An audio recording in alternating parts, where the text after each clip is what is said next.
Well, the agreements have been signed, the ink is dry, pledges have been made, and the first steps taken.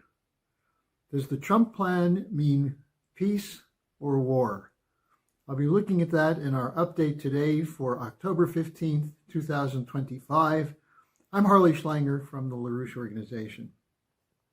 Well, there's both jubilation and trepidation which greeted the signing of the agreements, the release of the prisoners from Israeli prisons, and the return of the hostages and at least a few of the bodies.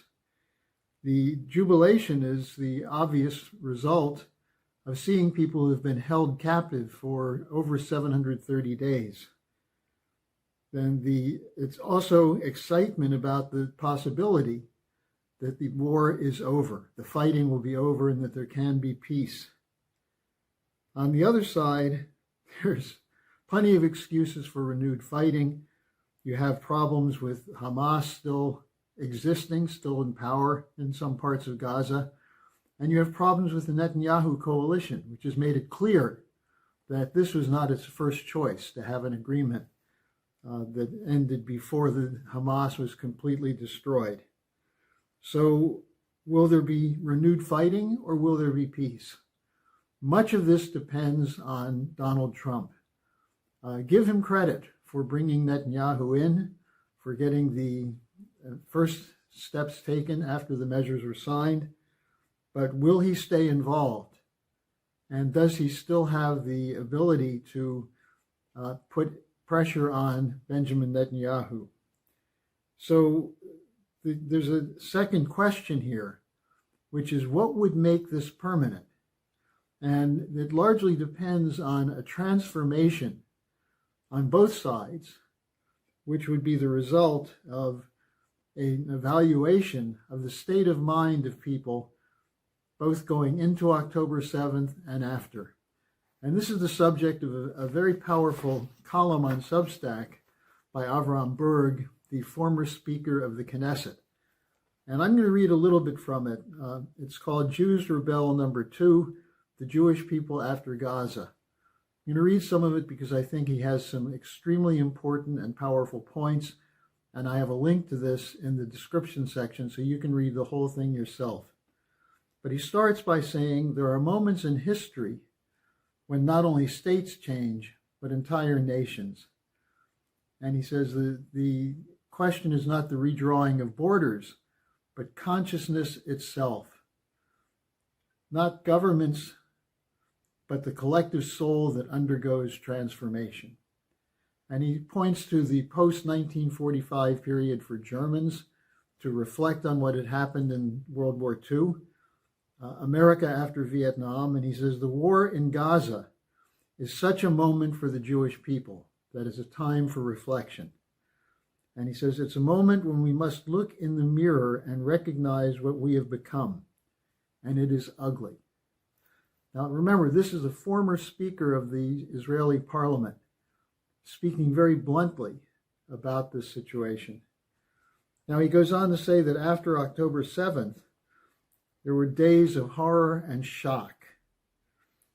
Self-defense, which is the history of is the alleged history of Israel's security doctrine, gave way to vengeance, and policy descended into racial supremacy, religious fundamentalism, and primitive nationalism, which I think is a fairly accurate description of the mentality of people such as Itamar Ben-Gvir, Smotrich, and Netanyahu himself, and, as Berg is saying, many of the people in Israel. And he goes on to say, 2 years after the devastation of Gaza, it can no longer be said that the Jewish people are a persecuted nation. And he says that the question of the Jews becoming persecutor, this is a seismic reversal. And he says the moral conscience of Judaism after the Holocaust has turned into a moment of vengeance. And he says, we were part of human moral conscience. That legacy now hangs in balance. And he goes on to identify the problem in terms of the general population. He says, The Jew who supported the campaign of destruction, the killing, the lies, the callous indifference, learned from the Holocaust only one lesson: power. And he then goes on to say that the Jewish civilization was never born as a culture of might. It was born as a faith of conscience, of perpetual struggle with brute power. And he says all of this was buried in Gaza. In Israel, there was not a single moment of collective sorrow, not in the Knesset, not in most synagogues, and not in the public square. Not a single prayer was uttered for the children who died pointlessly on the other side. There were only endless rationalizations. They understand only force. They used human shields.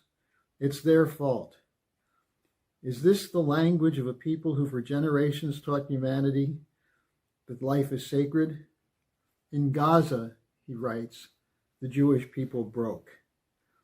And he said the collapse is not political, it's existential. The Jewish soul itself is shattered. And he said, well, this could begin a great renewal. And the rest of his column is about what that would mean and his call for putting together a fund, the Global Jewish Fund for Reconstruction of Gaza. And he said it would be a tangible expression of the command, love your neighbor as yourself. Now, I think this is really quite significant given who he is and given who he's addressing. He's addressing the people of Israel. Now, this is an opportunity, he says,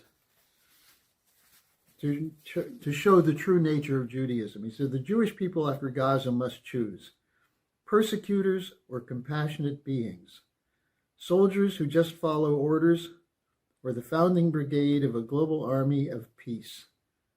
This ruin can be our end or the beginning of our repair. So as I said, I've appended this in the description section. I think it's worth really pondering what someone in his position is going through in putting this kind of statement out. Now, here's the much more important point when you take up this question of transformation. It's not merely a state of mind, it's taking that state of mind and using it to create solutions. And the solution is, if you're interested in mutual benefit, of restoring peace for not just for now, but forever, you need a policy which addresses the needs of all people. And in this case, that's what LaRouche's Oasis plan represents. A plan for providing or for using joint efforts to solve one of the most difficult problems in that region, which is the lack of water. But it's not just about water or an economic issue. It's about a moral imperative. Love thy neighbor as thyself. Do not unto others as you would not have them do unto you.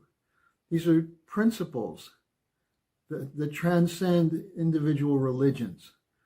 They're universal principles that come from a universal physical principle, which is that as humans, our job is to transform nature for the benefit of fellow human beings. And it doesn't matter if they're black or brown or white, it doesn't matter if they're Jewish or Muslim.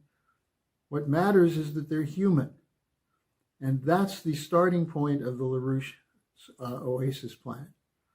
Now, why is this so important? Because you don't get peace if you continue to have in the back of your head that you're doing something for an enemy as opposed to creating a friend.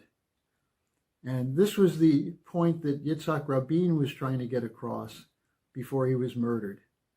And this is the principle upon which peace depends. Acting on a principled basis for the benefit of the other. And that's what our Oasis plan is. That's what LaRouche intended when he drafted it.